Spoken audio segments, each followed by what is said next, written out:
Повертаємося у студію програми «Саба». Я Єлизавета Церегрецька. Вітаю всіх, хто до нас щойно приєднався. І в нас у гостях вже є наступна наша гостя Тетяна Тихончик, прес-секретар прокуратури Автономної Республіки Крим. Доброго ранку, пані Тетяно. Доброго ранку. Говоритимемо ми з вами про таку прекрасну та цікаву новину, яка от нещодавно з'явилася, про те, що прокуратура АРК хоче ініціювати міжнародний судовий процес через анексію Криму Росією.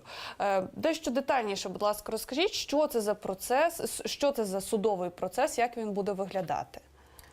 Прокуратурою автономії разом з громадськими правозахисними організаціями було підготовлено перше інформаційне повідомлення щодо незаконного відчуження майна на території півострова Крим. Це майно як і державної форми власності, так і приватної власності. Досить кропітка робота була проведена, і ми сподіваємося, що, можливо, на наступному тижні ми все ж таки це інформаційне повідомлення спрямуємо до Міжнародного кримінального суду і попросимо прокурора розпочати розслідування.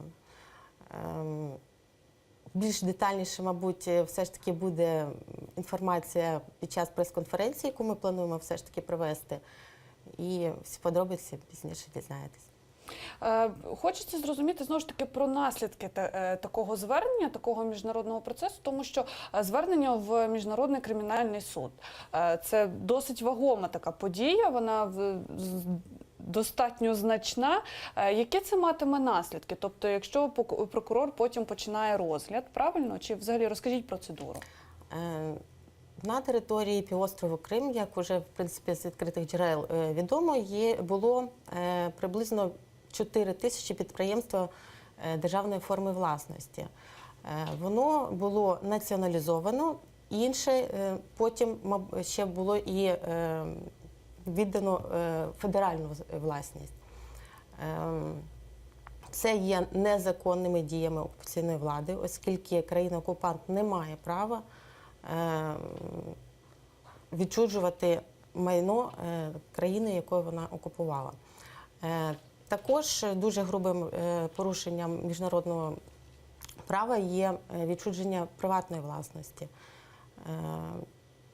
Тому іншого, в принципі, виходу в нас не було. І дійсно проведена велика робота, і маємо надію, що прокурор все ж таки розпочне це розслідування. Як довго займе цей процес подачі у Міжнародний кримінальний суд? Спрямовуватися воно буде швидко. Яке рішення прийме прокурор, можна лише здогадуватися насправді, але документи підготовлені таким чином, що ми все ж таки впевнені, що розслідування буде розпочато. Скільки це часу займе, це також процеси дуже довготривалі, це може бути 2 роки, може 8 років. У нас є Грузія, приклад, що тільки ось недавно було перше якесь рішення. Я вас зрозуміла. Пані Тетяно, нашого глядача, нашу аудиторію у Криму зараз найбільше цікавить, напевно, питання українських колаборантів, тих людей, які раніше працювали в СБУ, правоохоронних органах України, а зараз продовжують працювати доблесно і чесно, але вже на Російську Федерацію. Що ви можете сказати, які справи відкриті прокуратурою, взагалі на якому етапі справи стосовно цих людей, тому що їх імена, безумовно, відомі?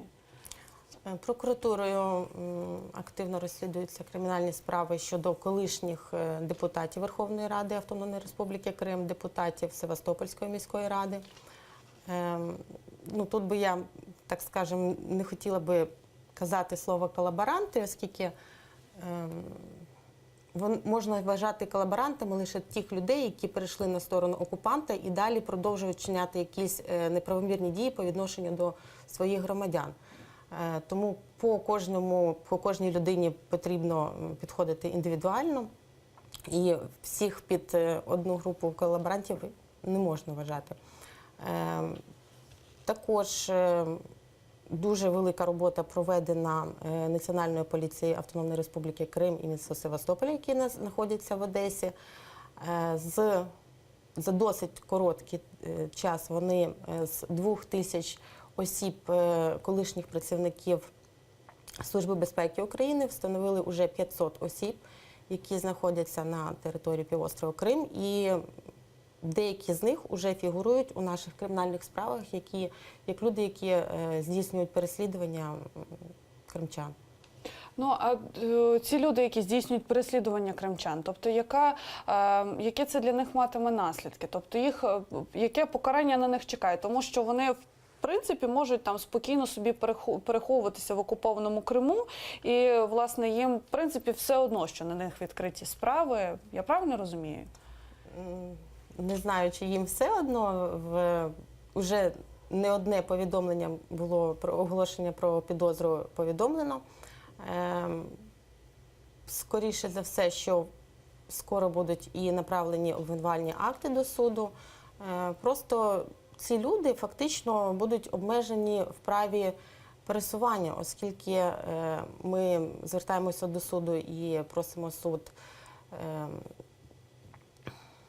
дозволити нам звернення до оголошення їх у міжнародний розшук, у державний розшук. Тому будь-яке потрапляння до цивілізованої країни загрожує їм просто затриманням і депортацією до країни для піддання до суду. Я вас зрозуміла. Пані Тетяно, а як ставиться прокуратура Автономної Республіки Крим? Можливо, вона якісь кроки до цього, вдається до якихось кроків стосовно затриманих кримських татар, стосовно обшуків в окупованому Криму, тому що вони не припиняються. Вони вже просто, мені здається, що вони там навіть створили собі якийсь розклад. У них щотижня має бути якийсь обшук. Ви абсолютно правильно говорите, вони не припиняються. Прокуратурою фіксуються усі такі факти, вносяться відомості до єдиного реєстру досудових розслідувань і розпочинаються кримінальні провадження. На сьогоднішній день у нас більше 120 кримінальних проваджень саме по проведенню незаконних обшуків, незаконного позбавлення волі. Тому їх насправді дуже багато, і ці кримінальні провадження не говорять про те, що це стосується 120 осіб. Там в одному кримінальному провадженні може бути і 5 осіб. Вам відомо, хто з правозахисників співпрацює з прокуратурою? Можливо, є такі, які захищають права людей? Насправді ми співпрацюємо абсолютно з усіма правозахисними організаціями, які займаються питаннями Криму. Це і Кримсос, і Українська Гельсінська спілка з прав людини, і Регіональний центр з прав людини. Майже усі організації, ми з ними досить плідно співпрацюємо. Досить плідно. Якщо говорити все ж таки про результативність цієї співпраці і взагалі, в принципі, про шанси якогось позитивного вирішення цієї проблеми, наскільки вони реальні? Наприклад, якщо повернутися до цього питання нашого інформаційного повідомлення, його ми готували спільно з Українською Гельсінською спілкою з прав людини і з Регіональним центром прав людини. Досить багато інформації, можна сказати, вони також нам надали. Ми, як правоохоронний орган, дивимося, наскільки ми в своїх можливостях можемо знайти ще більше доказову базу, проводимо слідчі дії, і тоді ось ця інформація, яка, наприклад, надходить, вона є неповною для того, щоб її можна було скеровувати до суду чи направляти в міжнародні інстанції. Тому тут взаємодопомога і взаємозв'язок. Але він є, і це вже принаймні щось. Так. Звичайно. Якщо говорити про питання, які найбільше цікавлять насправді громадян України і кримчан, зокрема, це та сама практична складова відкриття цих всіх справ, кримінальних проваджень. І все-таки з якоїсь сторони я розумію цю процедуру, те, що це не може бути швидко, тому що розгляд, слідчі дії і все таке інше. Але якщо розглядати там питання, останні події, це те, що Путін приїжджає в Крим, так? Ми говоримо про те, що він порушив закон. Ну, він порушив закон, добре, і що далі? Ну, тобто, всі прекрасно знають, що, боже, який кошмар, він туди заїхав, неправильно зробив, порушив закон, але ніяких наслідків це немає. Тобто, напевно, найбільше постає питання саме практичного якогось застосування. Тобто, що буде навіть з цим випадком? Ну, тобто, президент Російської Федерації порушує закон. Що далі? Ну, це прокоментувати, на жаль, я не знаю, як вам. А взагалі, кожен крок, кожне звернення до Міжнародного кримінального суду веде нас до того, що усі керівники і особи, які займають вищі чини окупаційної влади, повинні бути притягнуті до відповідальності. Якщо на нашому національному рівні ми більше зорієнтовані на саме виконавців, то в міжнародному суді це йдуть люди, які безпосередньо надають накази, приймають рішення. Пані Тетяно, ну зараз таке дещо риторичне запитання. Ну, ми розуміємо, що там прокуратура робить все, що в принципі в її силах, але якщо говорити про таку ідеальну модель, що би можна було ще зробити? Ну, от наразі планується звернення до Міжнародного кримінального суду. До яких ще кроків можна вдатися, аби ну якось вирішувати цю проблему? Ну, ви знаєте, що санкції досить гарно працюють нам на руку. Підтримка міжнародна – це дуже важливий фактор. Тому, в принципі, те, що ми можемо робити на нашому національному рівні в рамках закону, ми це робимо. І не зупиняємося лише на цьому, тому ми йдемо далі. І я, в принципі, впевнена, що це беззаперечно впевнені кроки до деокупації півострова. Ще таке запитання, яке не можу вам задати, тому що в свій час воно мало дуже такий широкий розголос. Це питання скіфського золота, цієї проблеми. От прокуратура зараз розглядає це питання, вона якось вирішує це? Наразі зараз Російська Федерація подала до Амстердамського суду касацію. Наразі поки що ми можемо лише чекати на розгляд суду. А є якісь методи, ну тобто тільки от чекати на цей розгляд суду, є якісь методи, аби, я не знаю, впливати? Ми виграли цей суд. Рішенням суду було чітко зазначено, що скіфське золото належить країні Україна і має бути передано на її територію. Наразі, в принципі, наша позиція тут зрозуміла, ми в виграші, чекатимемо. Бачимо, що йде тиск, в принципі, і в засобах масової інформації. Вчора, зокрема, було зазначено, що і міністр культури там починає шантажувати, начебто, суд, і що припиниться якась співпраця з країною Нідерландів. Тому будемо надіятися, що все ж таки закон є закон і ніякі такі... Ну, тобто та нормативно-правова база, яка є наразі, вона повністю влаштовує, так? Вона не потребує якихось змін, я не знаю, доповнень до закону, поправок. Тобто, в принципі, все, що нам лишається, це виключно чекати. Так.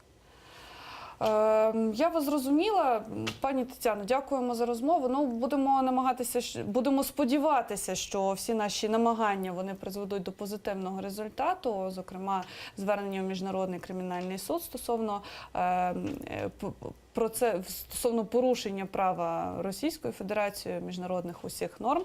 Тетяна Тихончик, прес-секретар прокуратури Автономної Республіки Крим, сьогодні була в нас в студії. Зараз я пропоную подивитися про події у світі в нашій добірці «Міжнародний огляд». Прошу сюжет.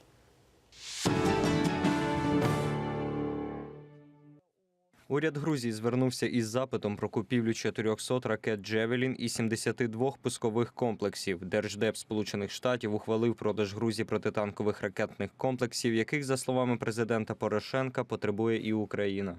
Канцлер Німеччини Ангела Меркель виступила за проведення нових виборів до Бундестагу. Причиною став провал спроби створити коаліційну більшість. Біля парламенту Канади відбулась виставка про Голодомор. За словами організаторів виставки, вона дозволяє пропагувати соціальну справедливість, права людини та демократичні цінності, ґрунтуючись на сумних уроках геноциду українців. Також біля пам'ятника Тарасу Шевченку у Парижі вшанували пам'ять жертв Голодомору в Україні. Сполучені Штати знову внесуть Північну Корею до списку держав-спонсорів тероризму, що означає запровадження проти цієї країни особливого режиму обмежень та додаткових санкцій. Віднині Америка вважатиме Північну Корею державою-спонсором тероризму. Це мало статися кілька років тому, заявив американський лідер, назвавши уряд КНДР смертоносним режимом.